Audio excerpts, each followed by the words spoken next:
जब आपका बच्चा एग्जाम देने जा रहा है, पढ़ाई करने जा रहा है और पास नहीं हो रहा है, या उसको आपको लग रहा है इसने पढ़ाई नहीं करी, पास नहीं होगा, तो शहद, बेलपत्री की बीच वाली पत्ती पर शहद लगा लीजिए। जय श्री कृष्ण। हमारे पास नित्य ही कोई ना कोई प्रश्न आता ही रहता है। उसी में एक प्रश्न आया जिसमें ये पूछा गया कि क्या जो शिव पुराण की कथा है उसमें टोटके ही टोटके बताए गए हैं या और कुछ भी है। तो जिन लोगों का ये प्रश्न है और जिन्होंने ये बात पूछी है कि शिव पुराण में केवल टोटके ही टोटके हैं, उनको एक बार शिव पुराण का अध्ययन करना चाहिए।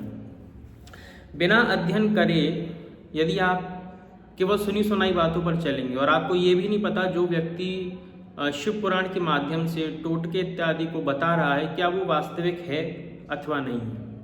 शिव पुराण को किस परंपरा से अध्ययन किया गया है, और परंपरा तो छोड़िए, बिना परंपरा के भी एक साधारण जिसके पास बुद्धि है, जो एक शब्द को पढ़ने में समर्थ है, इतना अनपढ़ व्यक्ति नहीं है जो आ को आ ही कहेगा। यदि लिखा हुआ है वर्णमाला में कि ये आ है, ये का है, ये खा है, ये ग है, ये घ है, तो इतनी समझ उसको होगी कि क को का ही कहा जाता है, खा को खा ही कहा जाता है, ग को ग और घ को घा ही कहा जाता है। तो शिव पुराण में या हमारी जितनी भी पुराणे हैं उसमें मनवंतर का वर्णन है, इतिहास का वर्णन है, पूरे वंशावली का वर्णन है। इस प्रकार से पुराणों के अंदर वर्णन प्राप्त होता है, एक पूरे वंश का, एक पूरे मनवंतर का, है ना। और जो जिस भी इष्ट से, जिस भी ईश्वर के स्वरूप से वो पुराण, जिस भी ईश्वर के स्वरूप से वो जो पुराण है उसका अस्तित्व है। जैसे कि विष्णु पुराण है तो विष्णु प्रधान है, तो जो भी पुराण होती है वो जो भी ईश्वर होता है उसी की बात करती है। जैसे कि शिव पुराण है तो वो शिव जी के विषय में बात करती है, विष्णु पुराण है विष्णु जी के विषय में बात करती है, भागवत पुराण श्री कृष्ण के विषय में। तो एक एक पुराण जो है वो एक एक ईश्वर का स्वरूप का वर्णन करती है। किसी पुराण में किसी ईश्वर का स्वरूप प्रधान है, जैसे विष्णु पुराण में विष्णु जी प्रधान हो गए, शिव पुराण में शिव जी प्रधान हो गए, है ना। तो इत्यादि इस प्रकार से पुराण है। जैसे देवी भागवत में देवी जी प्रधान हो गए, है ना। तो इस प्रकार से है। किंतु कहीं पर क्या ये वर्णन प्राप्त होता है कि इस प्रकार के कार्य करने से आपका ये कार्य सिद्ध हो जाएगा? देखिए, ये वर्णन शास्त्रों में प्राप्त होता है, तंत्र ग्रंथों में भी प्राप्त हो जाएगा आपको, और बहुत सारी ऐसी बातें हैं। किंतु क्या जिस पुराण का सहारा लेकर के इन सब बातों को बताया जा रहा है कि उस पुराण में है, तो क्या उस पुराण में का वर्णन प्राप्त होता है? तो मैं कहूँगा नहीं। शिव पुराण में इस प्रकार का कोई भी वर्णन प्राप्त नहीं होता कि आप इस प्रकार से करिए तो आपका ये कार्य सिद्ध हो जाएगा, या फिर आप बेलपत्र पे शहद लगा के ले जाएंगे, ये करके ले जाएंगे तो आप एग्ज़ाम में पास हो जाएंगे। ऐसा शिव पुराण नहीं कहता है, ना ही भागवत पुराण कहता, ना ही विष्णु पुराण कहता, ये कोई पुराण नहीं कहता, ठीक है। हाँ, पुराणों के अंदर मारण, मोहन, उच्चाटन, ये सब की विधियां हैं, बहुत विस्तार से हैं पुराणों के ही अंदर। आप अग्नि पुराण को ले लीजिए, अग्नि पुराण के अंदर भी ये सब बताया गया है, बहुत सारी विधियां बताई गई हैं। शमशान में जाओ, अघोरी साधना करो, शव के ऊपर बैठो, ये मंत्र का जाप करो और शत्रु का नाश हो जाए। इस प्रकार से अग्नि पुराण में इन सब विषयों में बताया गया। और इन सब पुराणों को लिखने वाले कौन हैं? एक ही हैं, वेदव्यास जी, है ना। तो उन्होंने ये सब एक एक पुराण जो लिखी है, हर एक पुराण में केवल उन्होंने टोटके नहीं लिखे ना। भागवत पुराण का वाचन करने वाला व्यक्ति यदि टोटके इत्यादि बताता है तो वो कहाँ तक सही होगा? क्योंकि भागवत जी में तो कोई टोटका इत्यादि नहीं है।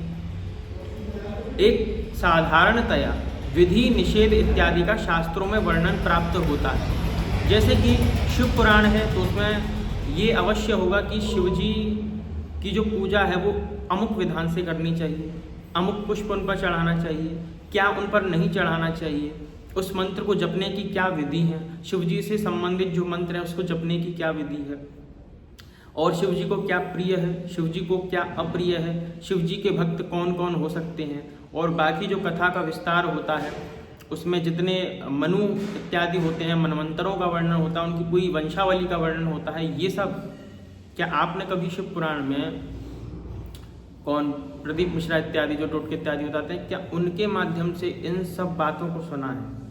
नहीं सुना है। क्यों? क्योंकि अध्ययन नहीं है।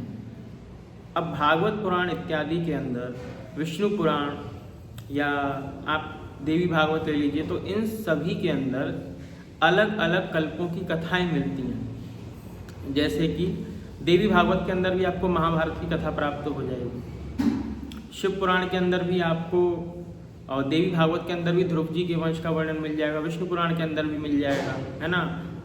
और भी कई सारी पुराणे हैं जिनके अंदर ध्रुव जी का, प्रहलाद जी का चरित्र मिल जाएगा, किंतु थोड़ा सा किसी पुराण से थोड़ा सा भिन्न चरित्र उसमें होगा, क्योंकि कल्प भेद होता है।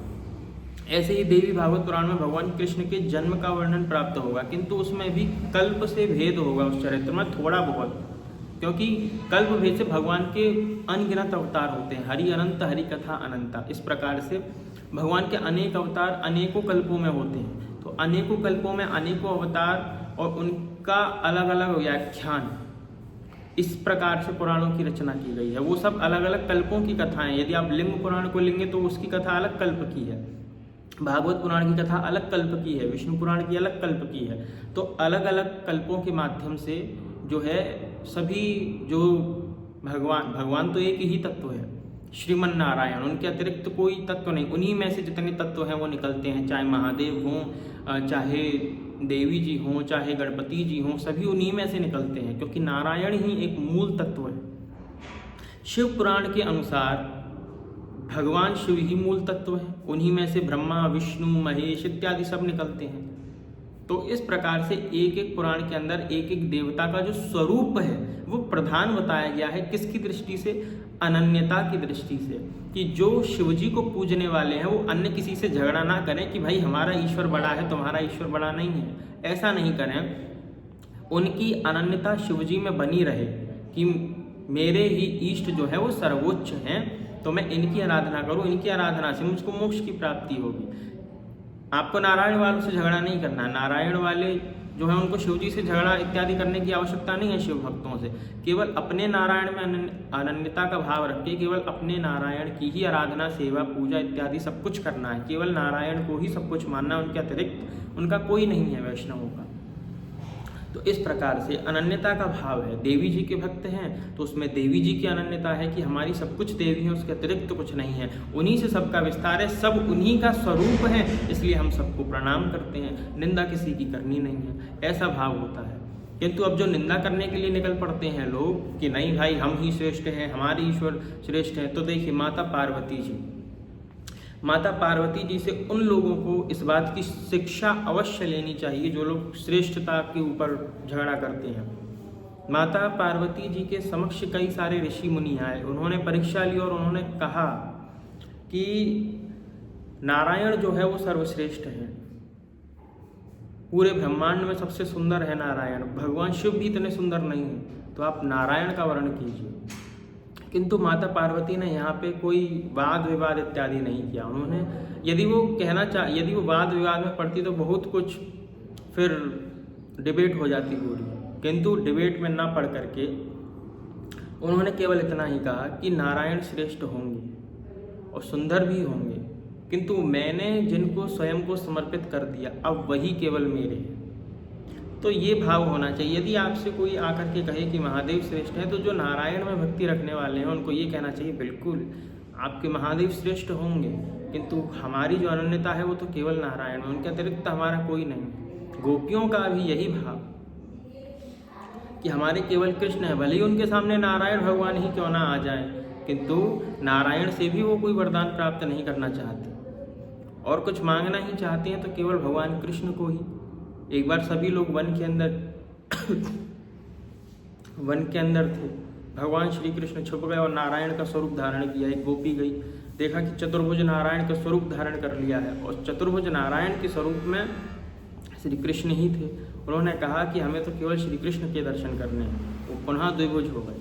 तो ये अनन्यता होती है और अनन्यता को लेकर के जो व्यक्ति अनन्य होगा ना वो कभी झगड़े में नहीं पड़ेगा, और यदि आपके अंदर अभी अनन्यता नहीं आई है तो ही आप इस झगड़े में पड़ेंगे। बाकी जो लोग पुराणों के माध्यम से लोगों के मस्तिष्क को विकृत कर रहे हैं। तो उन सभी जो अराजक तत्व हैं उनसे बचना चाहिए, क्योंकि ये सब अराजकता ही फैलाना है। जो शास्त्र के अंदर जैसा वर्णन प्राप्त नहीं होता उसके विरुद्ध जाकर के वैसा वर्णन करना, ये शास्त्र का बलात्कार होता है, बलात् हत्या होती है शास्त्र की, शव यात्रा निकालना होता है।